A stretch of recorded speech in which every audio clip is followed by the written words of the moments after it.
तो अभी तक आपने देखा इनकर्शन ट्रिगर होने के बाद मल्टीवर्स में मौजूद बाकी यूनिवर्सेस की तरह अर्थ 616 के हीरोज भी अपने अर्थ को डिफेंड करने की कोशिश करते हैं, लेकिन जैसे तैसे करके कुछ इनकर्शंस को सरवाइव करने के बाद एवेंजर्स को मजबूरी में आकर कई मासूम लोगों को मारना पड़ता है। एक सुपर हीरो होने के नाते उनके लिए ये एक बहुत ही बड़ा टेक था एंड इसी वजह से अगला इनकर्शन को आता हुआ देखकर भी वो लोग अपने अपने लाइफ से गिव अप कर देते हैं, पर वो इनकर्शन कभी आता ही नहीं। तब उन्हें ये पता चलता है कि इन सब के पीछे नमोर था, जो अब कबाल के साथ मिलकर 616 के अलावा बाकी सारे अर्थ्स को डिस्ट्रॉय करने निकला था।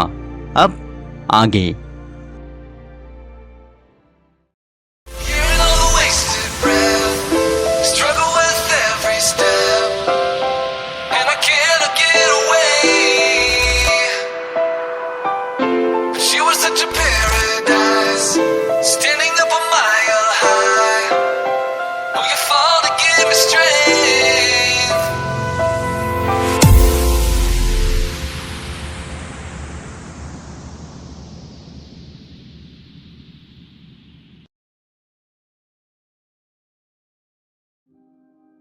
पिछले सारे इवेंट्स के हुए लगभग 8 महीने बीत चुके थे एंड इसी दौरान कई और मेजर इवेंट्स भी हुई थी। जैसे कि ओरिजिनल सिन के इवेंट के बाद कैप को अब सब कुछ याद आ चुका था, जिससे वो अब शील्ड के साथ मिलकर रीड को टेक डाउन करने की कोशिश करता है। मल्टीवर्सल इश्यूज को हैंडल करने के लिए मल्टीवर्सल एंड कॉस्मिक हीरोज तो अलग टीम में असेंबल हुए थे एंड डॉक्टर स्ट्रेंज अर्थ से कई दूर अलग से अपने एक एडवेंचर में थे। मेनली ये 3 स्टोरी लाइन्स इस एपिसोड में पैरेलल प्ले होंगी, जहां सबसे पहले हमारी कहानी शुरू होता है लेटवेरिया से, जहां नमोर डॉक्टर डूम के पास आया था उससे मदद मांगने के लिए। दरअसल नमोर का पिछला टीम यानी कबाल, जिसके साथ मिलके वो बाकी यूनिवर्सेस को डिस्ट्रॉय करता था, वो अब नमोर के कंट्रोल से बाहर जा चुका था। इनकर्शन के टाइम कबाल के मेंबर्स ना ही दूसरे अर्थ्स को डिस्ट्रॉय करते थे, बल्कि उन अर्थ्स पे मौजूद मासूम लोगों को भी बहुत ज्यादा टॉर्चर करते थे एंड एक तरह से वो लोग इस चीज को काफी ज्यादा इंजॉय भी कर रहे थे। और इसी चीज को इतने लंबे टाइम से देखने के बाद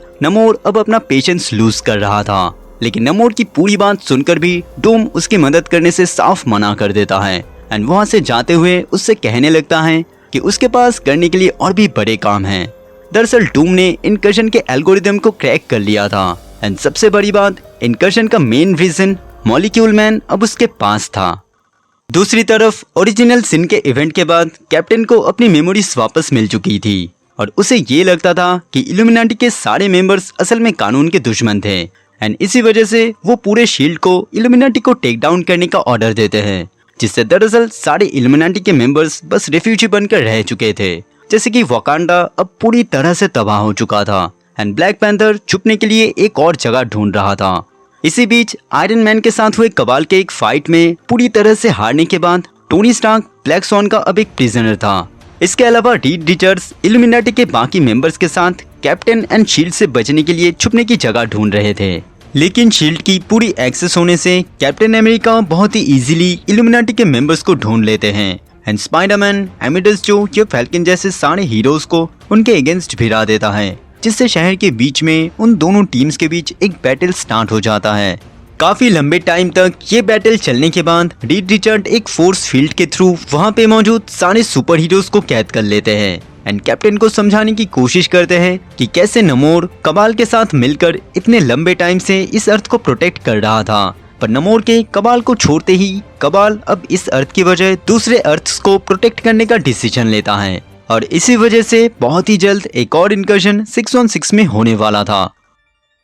दरअसल इन 8 महीनों में रीड ने भी इनकर्शन को प्रिवेंट करने की पूरी कोशिश की थी। उसने कॉस्मिक क्यूब के इस्तेमाल से सेलेस्टियल्स एंड गैलेक्टस से भी मदद मांगा था एंड नए पैरेलल अर्थ्स को बनाने से लेके फ्रैंकलिन रिचर्ड के पावर्स को यूज करने तक रीड ने हर एक मुमकिन कोशिश की थी, बट इन सब का रिजल्ट सिर्फ एक फेलियर था। तो इस वजह से रीड रिचर्ड के पास इनकर्शन को लेके अब अपना एक अलग सा प्लान था